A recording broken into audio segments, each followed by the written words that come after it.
Hajime, welcome back to Comic-Jutsu. JT McRoberts here with you once again. Producer, writer, director of such unknown classics as Scarecrow at Midnight over here on this side, Collector's Chronicles for my webcomic, and of course creator of the Numbers Killer from C for Chaos. But that's enough about me. Let's talk about today's subject, because we're going to take another look at a movie that the critics could not figure out. That's a clunky title, but until I come up with something better, it will just have to do, okay? And we are talking about 1994's The Crow, an absolute cult classic starring the late, great, potential unrealized star of Brandon Lee. Now, before I dive into the review with Gene Siskel and Roger Ebert here, I'll give you a little bit of backstory. Now, I grew up in the Kung Fu Mania era. Everybody was Kung Fu fighting, but mind you, at the time I was more into Chuck Norris and karate, as it is known, as what Chuck was what initially inspired me to get into training. As years went on and I got out of training, then got back into it, that was when I discovered Bruce Lee. And like anything that I do, I just devour everything that I can. And of course, in discovering Bruce Lee, I learned about Brandon Lee, although Brandon had already appeared on television in 1986 with the new Kung Fu, the New Generation, or whatever it was called at the time, which was a one and done pilot for the new Kung Fu series. He actually did it twice. He did kind of a follow-up where he played Kane's son, which I actually really liked as kind of a capstone for the original series. But his cinematic career had not really taken off. Now, in 1992, he was able to release Rapid Fire. I vividly remember that coming out. I did not get to see it in the theaters because it came through just really quickly. I mean, I remember seeing the trailers, and then it was like, okay, well, Rapid Fire is out now. Let me go see that. And that was Brandon's, I'll kindly call it an homage, although he ripped off a lot of Jackie Chan stunts to put into that film, but it was full of his own original choreography created between him and another Jeet Kune Do protege, Jeff Amado. Protege turned stuntman, okay? I was super excited to see where Brandon Lee was going next. So excited, in fact, that I took my Bruce Lee fandom and I kind of shunted it over to Brandon, and the wheels just started turning. And I had the idea that, you know what, I will rewrite Circle of Iron, aka The Silent Flute, which was Bruce Lee's failed attempt to make a film in the late 60s, originally with James Coburn, co-written by Sterling Silliphant. Okay, they went to India, scouted some locations and whatnot, but everything kind of fell apart because Coburn, there were ego issues. Okay, anytime you deal with movie stars and actors and that kind of thing, there's always ego conflicts. I wasn't there, so I can't tell you who was in the right and who was in the wrong. But anyway, the film was eventually made, ironically, years later, starring David Carradine. He of Kung Fu the TV series fame. Now, it's widely known that Bruce Lee helped pitch the original concepts for what became the Kung Fu TV series. He called it The Warrior at the time, about a Chinese monk in the Old West. Really cool. It's one of my all-time favorite TV shows. Now, as an addendum to that, The Warrior was eventually created and released on HBO and HBO Max. So that is really cool. Excuse me, I'm getting verklempt talking about the Lees here. Let me drink from my Jack Kirby Silver Surfer cup. So, fast forward, Rapid Fire comes out. Brandon's next film is announced as The Crow. I'm reading about it in like Comic Scene or something at the time, and I'm like, The Crow? This sounds stupid. What is this? I had no idea what it was. The Crow was a comic book released by Caliber Press at the time. I had no idea what Caliber Press was. I had no idea what what the Crow was, none of those things. Funnily enough, I went into my comic shop and I'm like asking, I'm like, do you have any issues of this comic book series that Brandon Lee's, he's adapting into film? And I couldn't quite remember the name of it. And I'm like, it's called The Raven, the Raven. I got the Crow and the Raven mixed up in my head, which is totally stupid.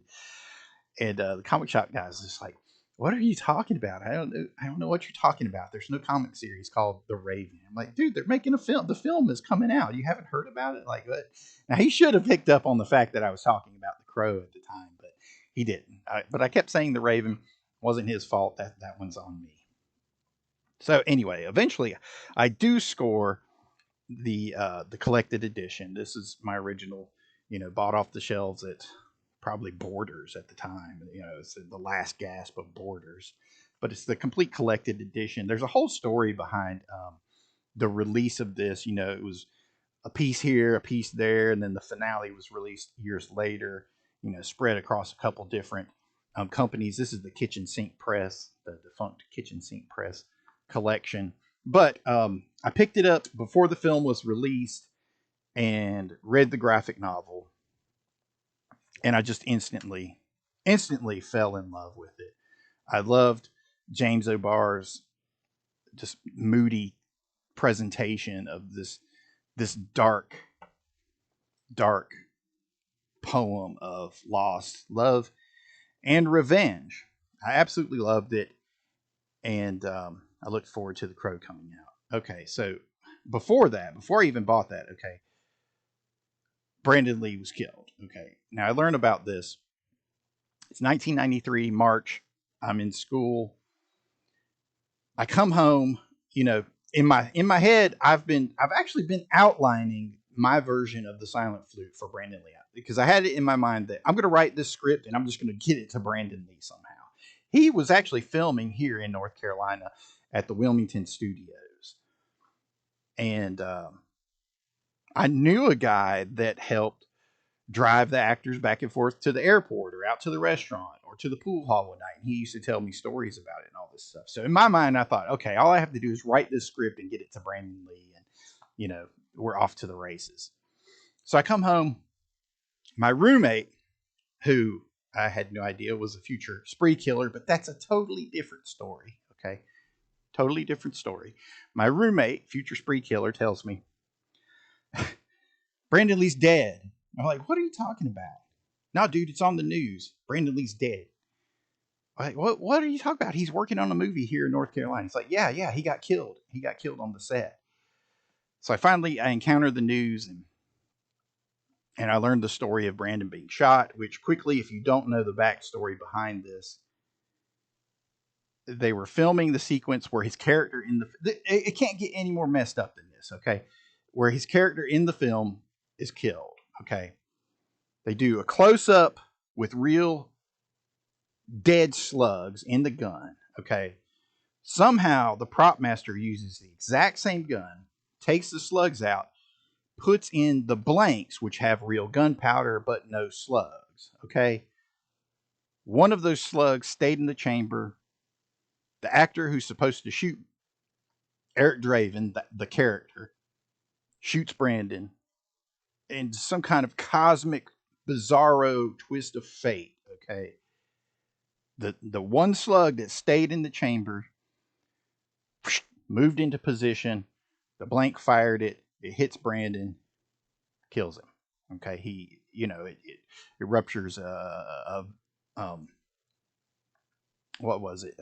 I thought it was like lodged in his spine or something, but I might be misspeaking on that. But anyway, he's taken to the hospital, given emergency surgery, dies a few hours later, which is insane. The guy was in incredible shape, so it had to be a grievous wound, that hit vital organs that he was unable to survive. Okay, so all of a sudden, this whole Crow thing takes on an entirely different meaning. You have this bizarro world parallels. There's long running myth of the curse of Bruce Lee and the various myths behind his death. People believe that he was cursed because he bought cursed land in Hong Kong and this sort of thing, and that the curse actually passed on to Brandon Lee, which is something that's reflected in Dragon, the Bruce Lee story film, where they actually show this demon going after young Brandon Lee, which is totally insane. But anyway, so Brandon is dead. I'm thinking, well, this film is never going to get released. And then there was like a little more than 1 week left on filming. They had already filmed all of the major sequences. They were just reshooting some. They were just shooting some of the quieter scenes. I guess a quiet scene, if you want to talk about the character getting killed. But anyway, they were able to use a variety of stand-ins or stunt doubles. I remember reading at one time that like Trent Reznor of Nine Inch Nails double for Brandon Lee in like the scene where he's putting on makeup and whatnot. Anyway, the film eventually comes out. I instantly love it. It instantly resonates with me, and it has this dark poetry to it. Okay, and it resonates all the way back to the original comic book story. Resonates through the film. Resonates from Brandon to Bruce. It's become when we live through these films that reach us at a certain point in our lives, we establish a relationship with it. And that's what happened to me. I had been through a couple bad breakups. I'm bad to fall in love. And then when things fall apart, I turn into the Crow and I'm like, oh, I can't read all the time. But if you don't know, James O'Barr, the creator, famously, he was engaged to get married. And one night his fiancée was driving home in the rain, and she was involved in a car accident with a drunk driver, hit her head on, winds up killing her. So James O'Barr, to kind of exorcise these demons, not exorcise them but to exorcise them, the power of Christ compels you to get them out. He created the Crow, and that's why it has such a dark power to it, and such a soulful poetry to it. I mean, to me, it's worth going through this and doing a flip through of it one day. But to me, it's like the pinnacle of independent comics, and something that is worthy of being looked at as like a piece of art, as a piece of dark poetry. Okay, so there's my relationship, blah blah blah blah blah. Let's take a look at what Gene and Roger had to say about it. So you're him, huh? The Avenger. The killer of killers. I just want him. Brandon Lee plays the Crow in that scene, a murdered rock musician who comes back to life and vows revenge against the evil mastermind behind a gang of thugs who killed him and his fiancée on the eve of their wedding. Well, as everybody knows, Brandon Lee himself was accidentally shot dead during the filming of The Crow when a prop gun mistakenly had a lethal charge in it.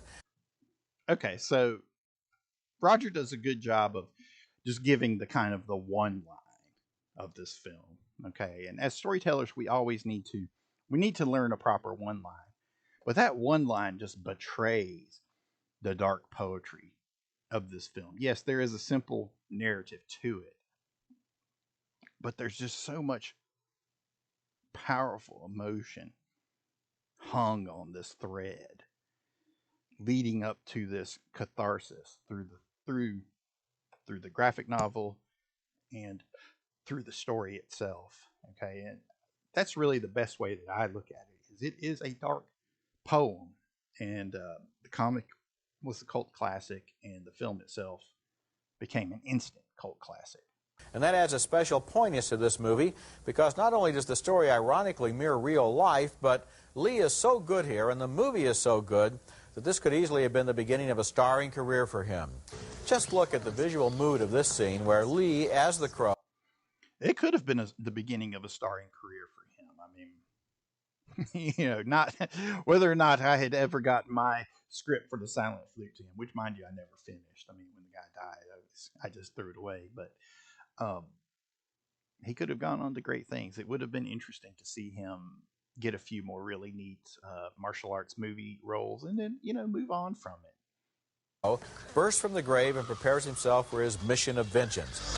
This is the sequence I was talking about where Trent Reznor supposedly doubles for him. So from what I understand, we're looking at like Trent Reznor or stunt doubles or whatnot, the way it's all filmed from behind. And the music in this film, oh my goodness. It might be the most perfect original soundtrack to any film of the 20th century. It's a no-skip soundtrack.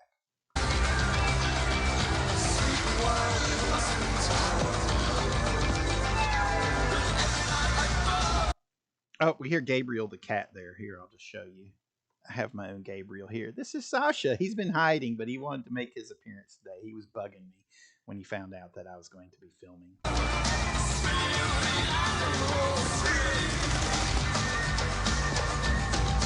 So dark, so moody, so stylish.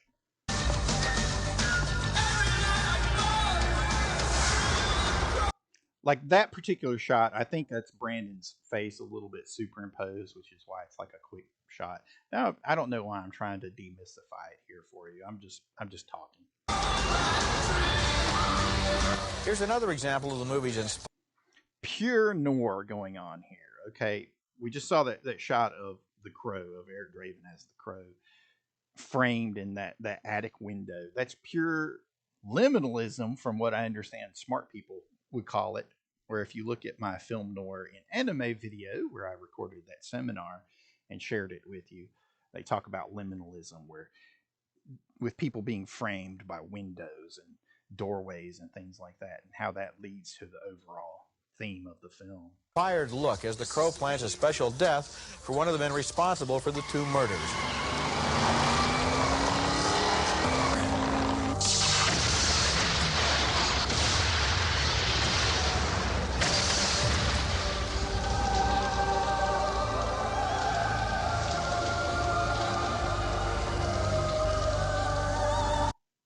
That particular shot with the burning crow is so influential. I mean, they ripped that off for like the original Daredevil movie, and you'll see variations of this popping up over and over again. This film became almost like a Dark Knight Returns for cult superhero films. And mind you, when this was released, prior to that, we really only had like 1989's Batman and then Sam Raimi's Darkman, both of which were kind of on the campy side. And in a lot of ways, well, I guess the Teenage Mutant Ninja Turtles too, but it has an element of camp to it. But so in a lot of ways, this is one of the first truly just mature attempts to make a dark superhero film with no camp, no tongue in cheek, no laughing at the subject matter, but saying, let's take you through this. Let's take you through the pain and the mood of this. You can hear hints of the original score by, the name is escaping me at the moment. I should have looked that up. Then that's a check on your Comic-Jutsu bingo card, by the way. I didn't look it up. The score is fantastic, dark, moody, atmospheric, matches the cinematography perfectly. The story of The Crow is a pretty straightforward revenge fantasy. The murder man comes back from the grave and goes...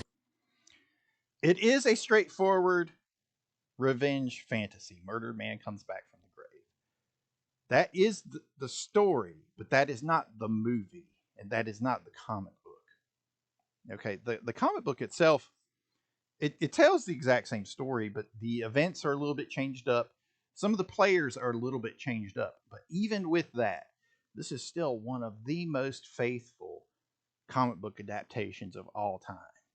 Like some of they're mixed up. Like Top Dollar does this instead of that, and Fun Boy, whatever the various names are.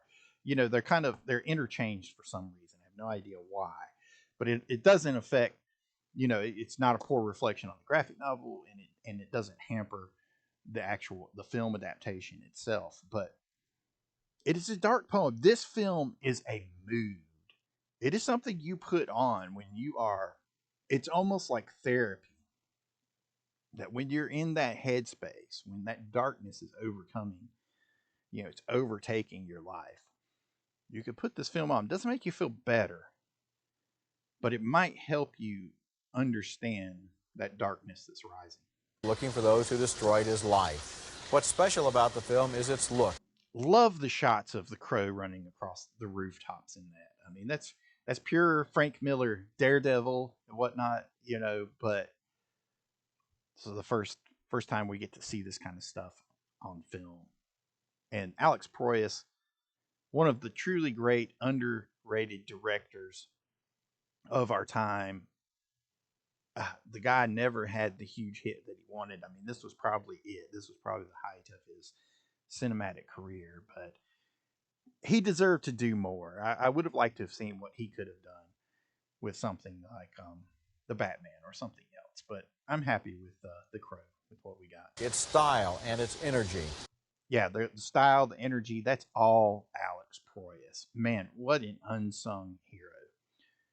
Ebert's right on the money about this film for the most part, but he's still looking at it at the surface at the surface level, okay? Director Alex Proyas has put together sort of a cross between Blade Runner and Batman, but darker, grungier, and more threatening than either one of those pictures.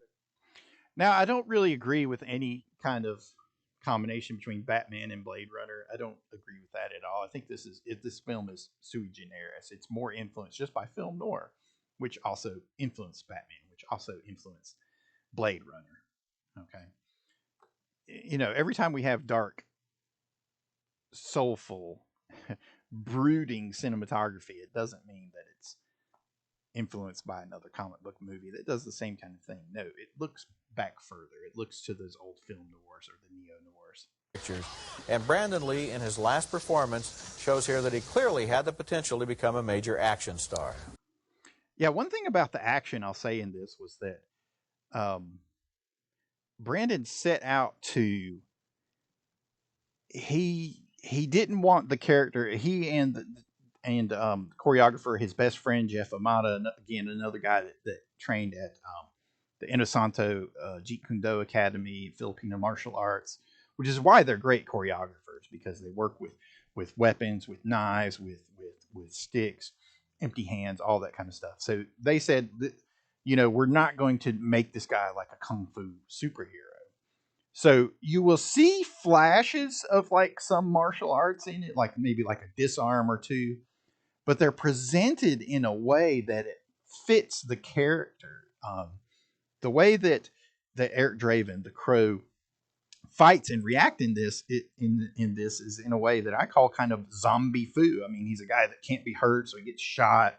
He might get stabbed and all these things, and then when he reacts, it's just kind of not so much a berserker, but just this driven soul, okay? And he does things in a way that it might be, you might see like a Kali knife disarm, okay?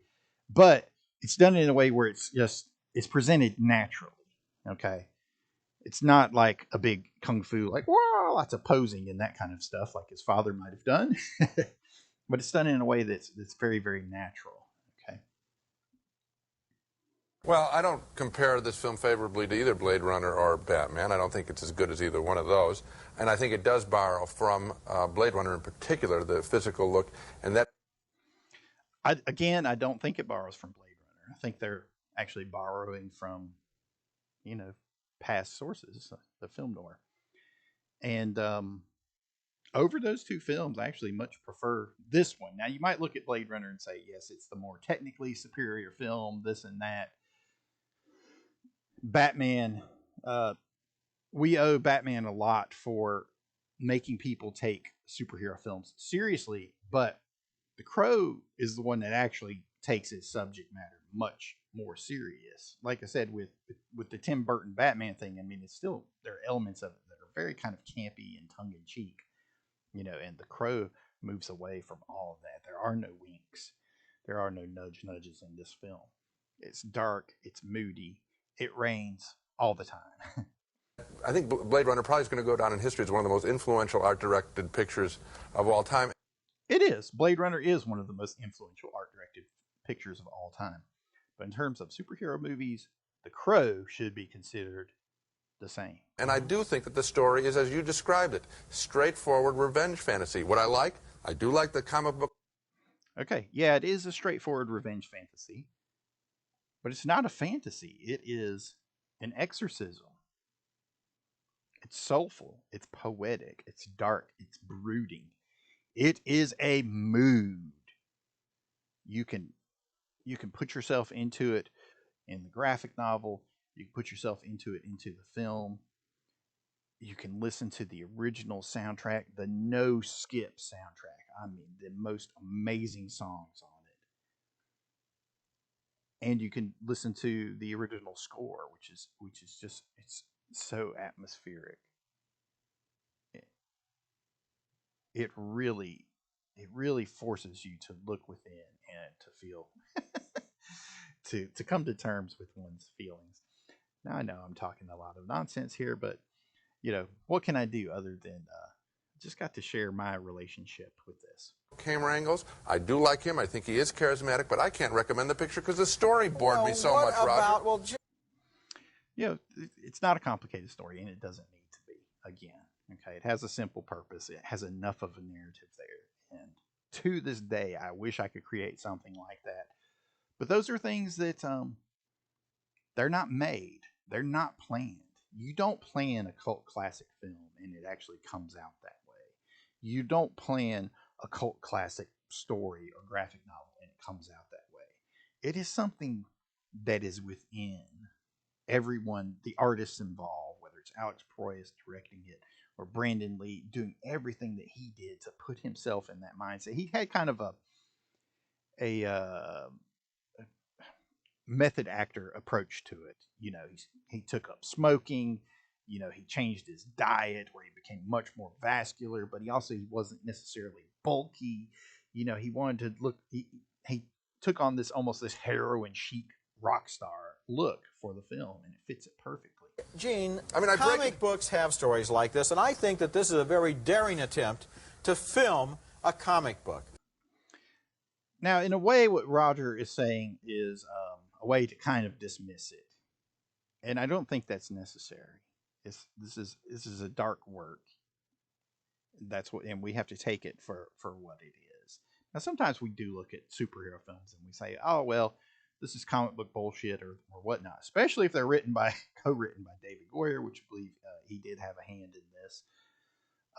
He always seems to be the one that adds the most comic book bullshit into these films, but there's still an attempt to make it serious, to take the subject matter seriously, and to present it in a way where it can be absorbed and taken in. Yeah. I think that the whole movie is a piece. For example, all the heavy metal music on the soundtrack is very effective.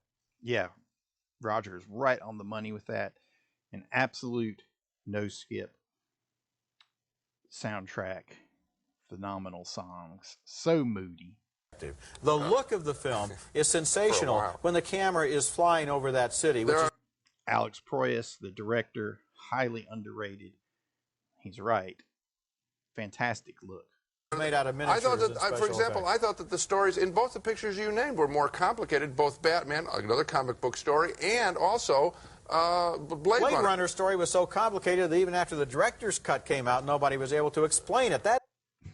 He's exactly right. And the story of Batman, of Tim Burton's Batman, is overcomplicated because they were trying to say, hey, superhero comics and these stories are not for kids anymore. So it is overcomplicated. They do try to manufacture occult work in a certain way. And that's one reason why it may or may not stand up to you, depending on how you look at that film. And, with Blade Runner, like Roger says, nobody knows what the hell that story is.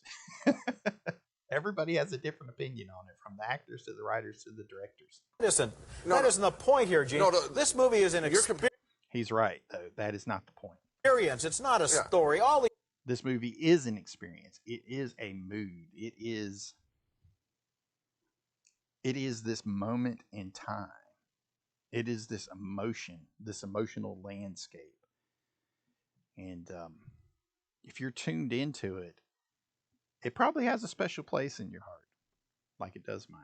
These stories are made Well, then up anyway. why did you describe it as a straightforward revenge fantasy? I'm using your own words because you know that the story is not. You have to present it as a straightforward revenge fantasy because it has to have some kind of narrative. You can't just have a guy walking through the city, crying, standing in the rain, talking to ghosts, talking to his cats. I'm going to wake up Sasha again. I'll get him on the big screen too before this is over. Talking to his cats, you know, looking at birds and whatnot. There has to be some kind of narrative to it in order to make it a story. That wasn't criticizing it. I was describing it. I'm criticizing it because with all of the good looks in the picture, it got very repetitive. You go to see a movie like The Crow in order to have a nice subtle. No, I go to see a movie like The Crow have some complication of the story so that all that I don't see is the rain, and the visual look of the picture. Okay, well, I saw more. Okay, so there you go. I don't think Gene is right. You know, he says he goes to see something more. This is not a film where you go to see narrative complexities or subtleties. I do think there is subtle, deep, dark emotion about loss, about grieving, about dealing with those things, about rebirth, about choosing to go on with one's life. Now, if this all sounds like nonsense to you, what can I say? But it's a fantastic work. It truly is. And with that, we will say goodbye. It's not Gabriel, but this is Sasha. He is one of my fur babies, and he's a good friend. And he just wants to wish you all a Merry Christmas and Happy New Year. Thank you for watching. Hope you've enjoyed Comic-Jutsu in 2023. And we will see you for more Comic-Jutsu in 2024. Say bye, Sasha. Oh, he doesn't want to show you his pretty blue eyes. So I guess with that, we'll end it.